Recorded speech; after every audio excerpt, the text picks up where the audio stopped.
진도 앞바다의 울돌목 해협. 바닷물이 거칠게 울며 돌아 울돌이라 불리는 이곳의 다른 이름은 울명자의 다리량자. 그 이름도 유명한 명량이다.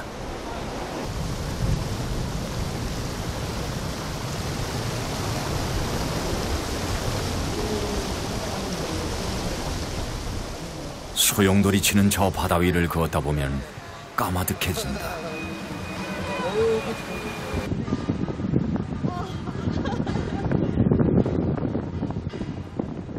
가슴이 막 두근두근 무서워요.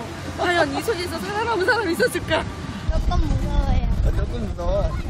네. 일본이랑 이세준 장군이랑 싸웠던 거.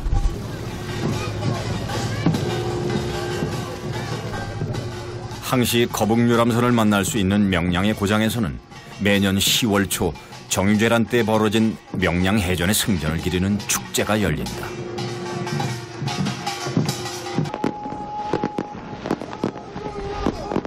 단 13척의 배로 133척의 외선을 물리친 명량해전은 세계 해전사에서 유례를 찾을 수 없는 완전 무결한 승리로 손꼽힌다. 명량대첩은 1597년 9월 16일에 일어났습니다. 9월 16일은 우리식으로 말하면 보름때죠. 보름달이 뜰 때 조리현상은 강해지는데 달의 인력이 가장 강하게 작용하기 때문에 결국은 조수간만의 차도 커지고 조리도 빨라지는 거죠. 초속 6.5m, 세계를 통틀어 5손가락 안에 드는 빠르고 거센 물살 앞에서는 동력선도 꼼짝없이 발이 묶인다.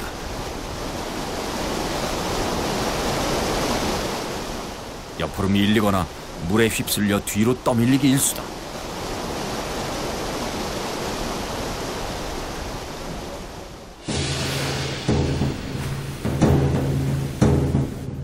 이순신은 병목처럼 생긴 울돌목의 지형적 특징과 빠른 유속을 잘 알고 적들을 울돌목 깊숙이 유인했다.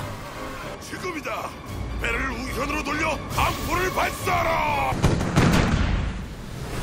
계획은 명중했다.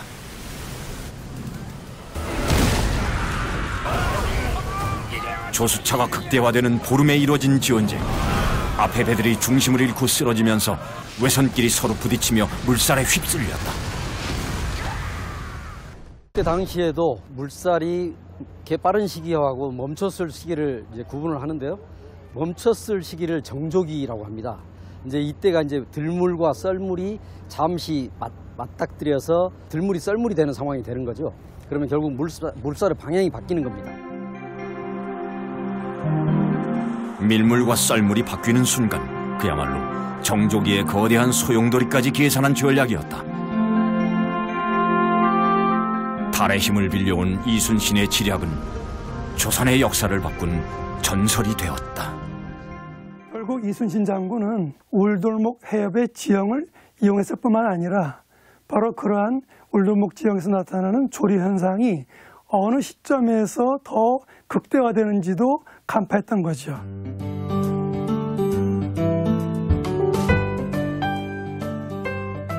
아름다운 한려 수도를 넉넉히 품은 경남 통영. 바닷물을 메워 만든 간척지에 들어선 동네 정량동이다.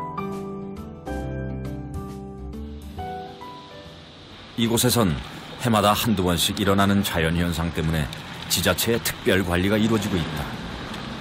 배조기가 한 달에 한 사리가 2번 옵니다.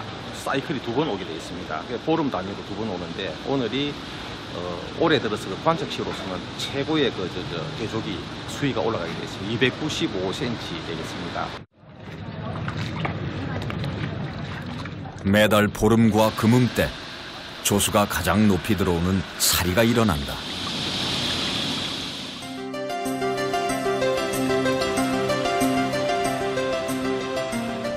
특히 큰 사리가 되면 바닷물이 역류해 도심이 물바다가 된다. 침수 피해가 크지 않아도 염분이 있는 바닷물이기 때문에 자동차의 통행 제한은 물론 주민들의 불편함이 이만저만이 아니다. 창화를 들고 다니는 건 다반사. 내가 볼일 보러 갔는데 물이 들면 요 못 들어가거든. 그래서 영업시간 되면은 주차 공간 요 못 들어가고 정리하고 있지. 이런 장사도 안 되고 여기서 스트레스 많이 받습니다 지금. 제가 올게요. 우리 삶도 때로는 달을 피해갈 수 없다. 그렇다면 바닷물의 수위가 왜 이토록 높아지는 것일까?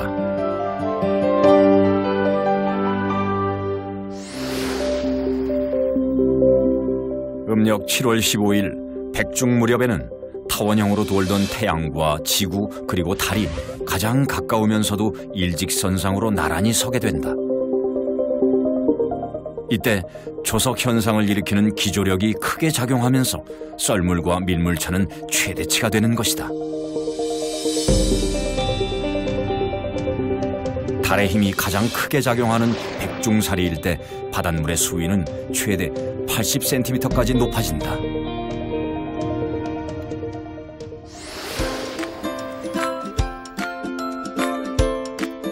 인천 소래포구도 백중사리를 피해갈 수 없다. 게장수한테 송구만 달라고 그래. 아니, 게장 안 다. 어시장 1번지는 한창 꽃게 대목이다. 백중사리. 시장 내 상인 및 소래포구를 찾으신 손님 여러분께 안내 말씀드립니다. 오늘은 1년 중에 바닷물이 가장 많이 들어오는 사이로 현재 시간부터 5시 40분까지 들어오게 됩니다. 바닷가 쪽으로 나가시기 마시기 바라며 안전요원의 안내를 받으시기 바랍니다. 바닷물이 들이차기 전에 짐을 옮기느라 분주해진다. 이거 어디로 가져가세요? 이거 여기는 물이 여기까지 들어오니까 저쪽 안에는 물이 안 들어오거든요. 육지 쪽은. 그러니까 그쪽에 안전한 데다 갖다 놓고 이제 나중에 또 갖고 들어와요. 비난 가는 거야, 비난. 미안합니다. 자, 어렵게 비난 가네요. 힘들게. 자, 가세요. 죄송합니다.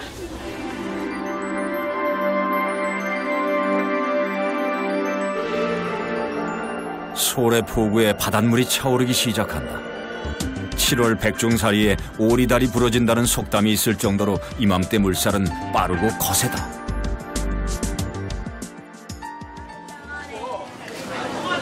장화는 물론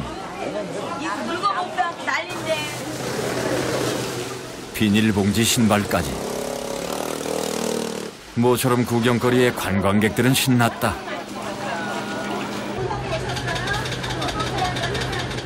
오토바이는 시동이 꺼지고 말았다.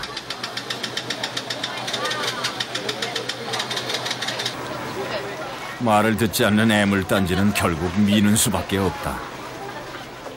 조수간만에 차가 제일 센 대한민국에서 인천은 1년에 한 2, 3일은 꼭 이런 일이 벌어지고 있습니다. 어떤 점포의 전기 콘센트라든가 이런 거는 물이 역류하는 높이 이상에다 돼 있고요. 물에 잠겨서는 안 되는 부분들도 다 위쪽으로 설치되어 있습니다. 그래서 이런 자연현상에 대비를 하고 있습니다.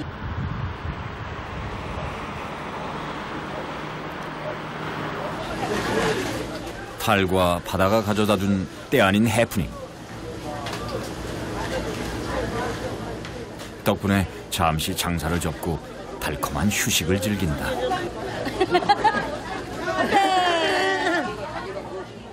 물이 한번 이렇게 들어오니까 좀 뭐라 해야 될까, 기분이 좋은 것 같아요. 뭐 다른 저기는 없고 피해는 없는 물이니까. 꽃게철이니까, 그리고 새우철이고 제일 바쁘절인데 지금 참 여유롭게 앉아보네요. 어깨가 쭉 늘어져지.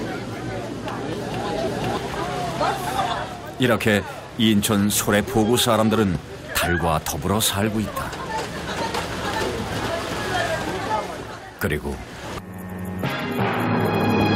유엔군 함선 261척이 첨가한 상륙작전이 예정대로 진척돼 한국전쟁의 흐름을 바꾼 인천 상륙작전. 조수 간만의 차가 큰 인천 앞바다에 어떻게 대규모 함대가 상륙할 수 있었을까? 실로 불가능하게 여겨졌던 이 작전은 백중사리와 맞물렸기에 가능했다. 인천 상륙작전은 1950년 9월 15일에 있었습니다. 사리가 나타나서 만조와 간조가 클 때입니다. 자, 일반적으로 만조 때는 2-3시간 정도밖에 상륙할 수 있는 조건이 안 됩니다. 근데 사리 때가 되면 깊숙이까지 물이 들어오기 때문에 상륙작전에 유리한 시간을 벌 수가 있는 거죠. 대규모 함대의 기습적인 인천 상륙작전은 세계 최대의 서해 갯벌이라는 지형적인 한계를 극복하고 적들의 허를 찌르는 계략이었다. 27일 아침 한국 해병용사들이 중앙청에 달의 힘을 이용한 신의 한 수는 그렇게 절체절명의 전쟁사를 새로이 썼다. 그러니까 메가더는 그것까지도 간파를 하고 상륙작전을 성공한 것입니다. 불리한 조건을 극복하고 작전을 감행한 것은 오히려 그러한 불리한 조건을 역발상으로 활용했기 때문이죠. 다시 찾은 캐나다의 펀디만.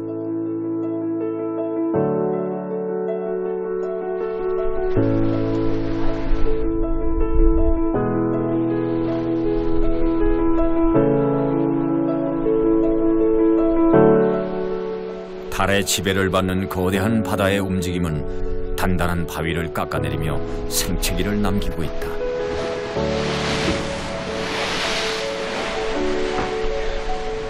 빠른 유속과 거친 파도의 위력은 우리의 상상 그 이상이다.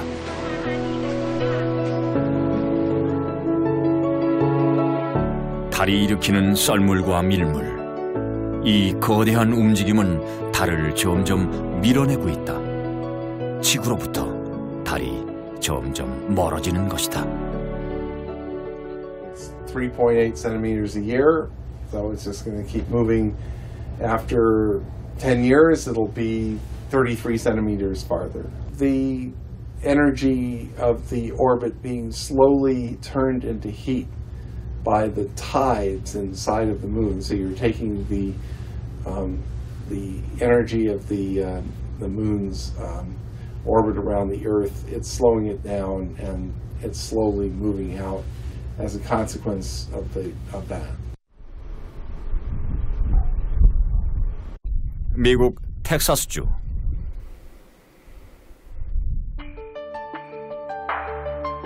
그 어떤 건물도 빛도 없는 이 드넓은 광야는 달을 비롯한 천체를 관찰하기엔 최적의 장소다.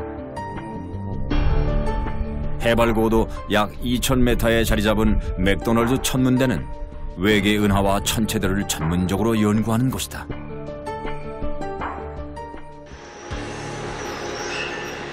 약 50년 전에 만들어진 하비 에벌리 망원경은 지름만 무려 2.7m, 크기만큼이나 견고한 성능을 자랑한다. This is the largest telescope here at McDonald Observatory. It's also one of the largest in the entire world. There are 91 mirrors behind me. They are used to collect light.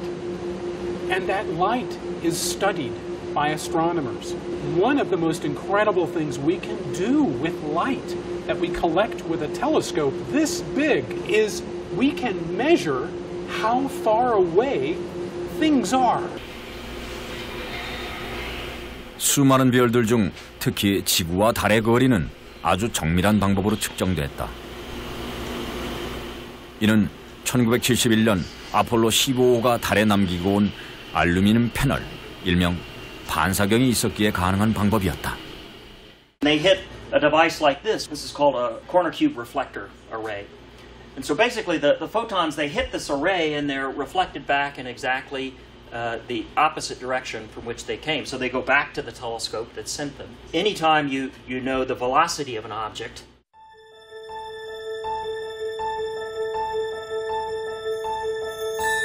텍사스의 밤이 깃든다.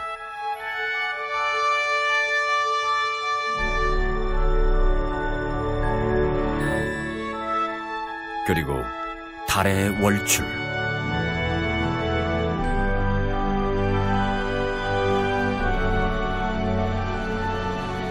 이 달을 두 눈에 담고픈 마음들은 똑같다.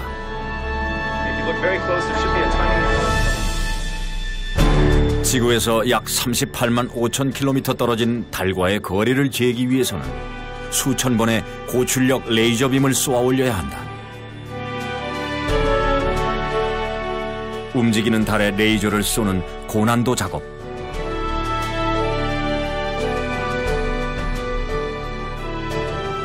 빛이 달까지 오가는 데는 대략 2.7초가 걸린다. 그런데 빛에 도달 시간이 점점 길어지고 있다. 달이 멀어지는 것이다. 달이 지구 주위를 돌면서 지구에 있는 물을 바닷물을 이렇게 당기게 되는데요. 지구는 자전을 이것보다는 더 빨리 합니다. 그러니까 지구에서 마찰이 생기는 거죠. 마찰력 때문에 지구의 자전 속도가 점점 느려지게 되고, 그다음에 그 힘은 어디로 가는가 하면 달이 지구로부터 점점 멀어지는 그 힘으로 가게 됩니다. 지구와 달은 서로를 끌어당기는 인력으로 각각의 회전운동에 제동을 걸고 있다.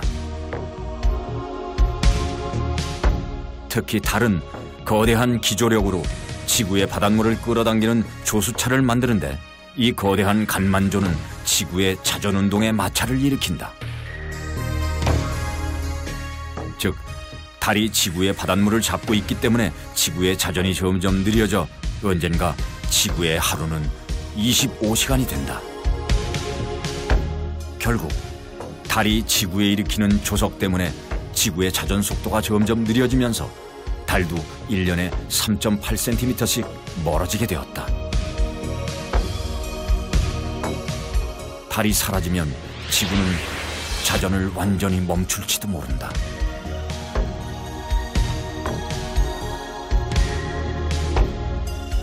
아주 먼 훗날 달이 완전히 사라지는 노문이 일어나면 과연 지구는 어떻게 될까? 현재 지구랑 달은 이런 시스템에서 지금 안정화가 되어서 수십억 년 동안 왔거든요. 그런데 갑자기 없어지게 되면 그 힘들의 균형들이 재배치해서 힘을 찾아가는 과정에서 자연재해들이 어떤 형태로 이제 우리한테 나타날지는 상상하기 쉽지는 않습니다. 달이 없다 그러면 기본적으로 조석이 없는 거잖아요. 조석이 없게 되면 기본적으로 조간대라는 의미가 없어지는 거죠. 생태계 자체가 바뀌어지게 되겠죠. 지구의 70% 이상은 거대한 바다로 이루어졌다.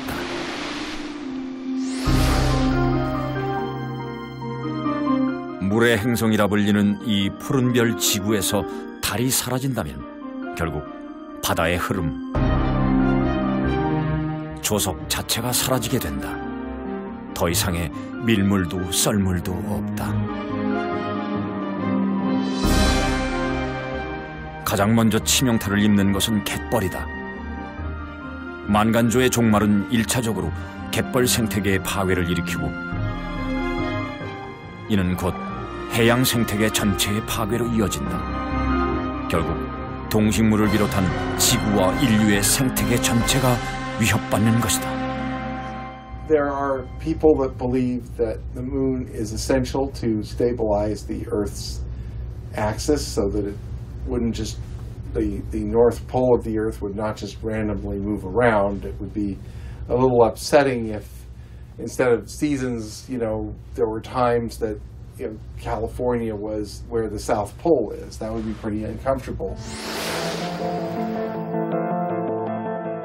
지구는 태양계 행성 중 유일하게 달과 힘의 균형을 이루며 23.5도 기울어진 안정된 자전축을 갖게 됐다.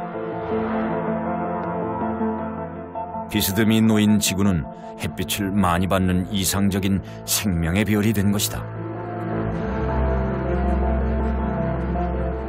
그런데 만약 달이 없어진다면 지구의 자전축이 어떤 방향으로 또 얼마나 흔들릴지는 아무도 예측할 수 없다. 심지어 극지점이 뒤바뀌는 등 지구의 축은 대혼란을 겪을 수도 있다.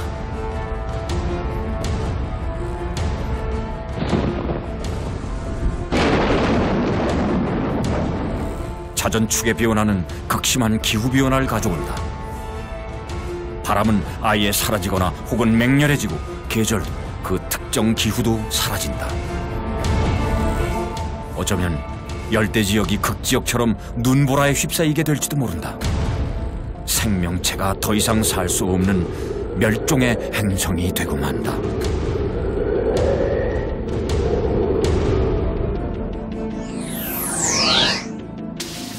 또한 그동안 지구의 방패 역할을 했던 달이 사라진다면 수많은 우주의 행성과 운석으로부터의 충돌과 위협을 오롯이 지구가 감내해야 한다. 하지만 다행히 이는 적어도 15억 년 뒤의 일이다. 1년에 3.8cm라는 것은 커 보이지만 그게 아무리 계산을 많이 해도요, 우리가 살고 있는, 인류가 살고 있는 뭐 몇만 년, 이런 정도 수준에서는 거의 차이를 보이지 않습니다. 몇십억 년 정도 지나야지, 그래야 이제 아주 멀리까지 가게 되는, 없어지거나 뭐 이렇게 되는 겁니다.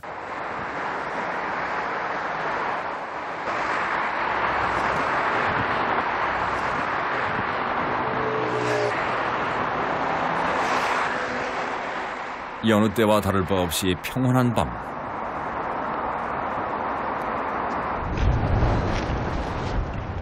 도심 한쪽에서 분주한 사람들이 있다. 서울의 야경을 찍는 사진 출사팀. 이들에게는 특별하고도 설레는 밤이다.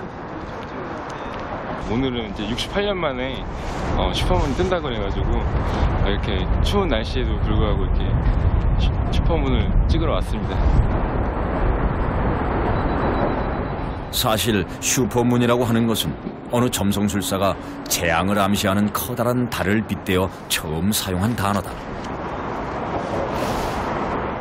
이제 슈퍼문은 평균 이상으로 크게 보이는 달을 가리킴과 동시에 많은 사람들이 기다리는 특별한 순간이 됐다.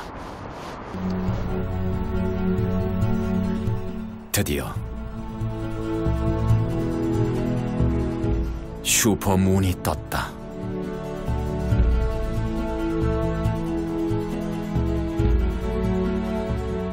(68년) 만에 이토록이나 커다랗고 밝은 달을 만난 건 행운이다. 이 조화는 어떻게 일어나는 것일까?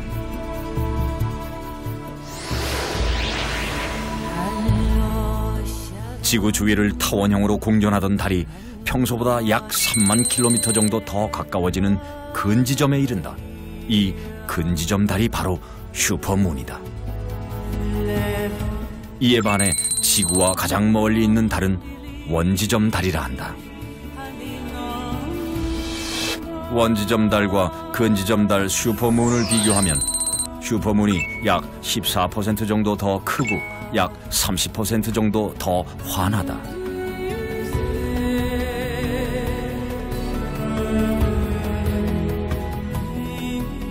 이토록이나 크고 이토록이나 밝은 달.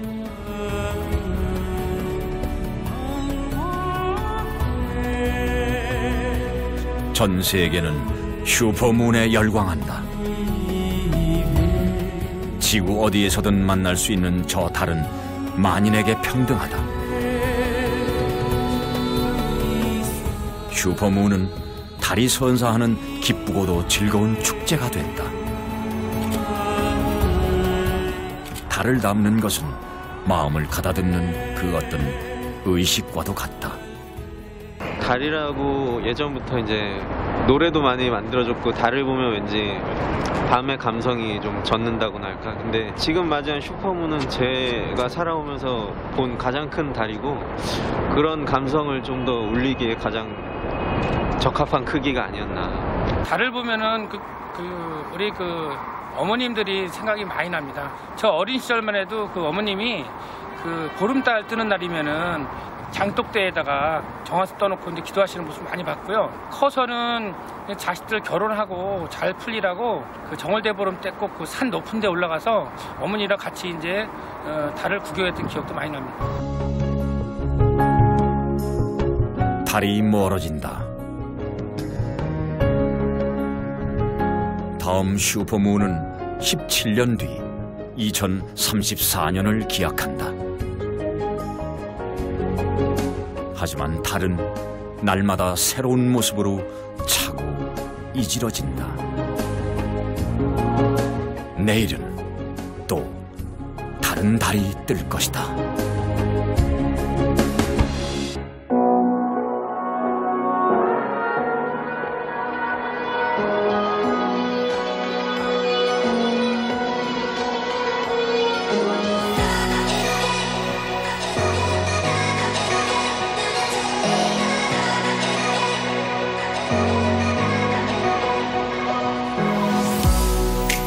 Remember when we were young, breaking every rule they made. I never changed what we done. It made us who we are today. I'm taking every chance I get to make it so you won't forget.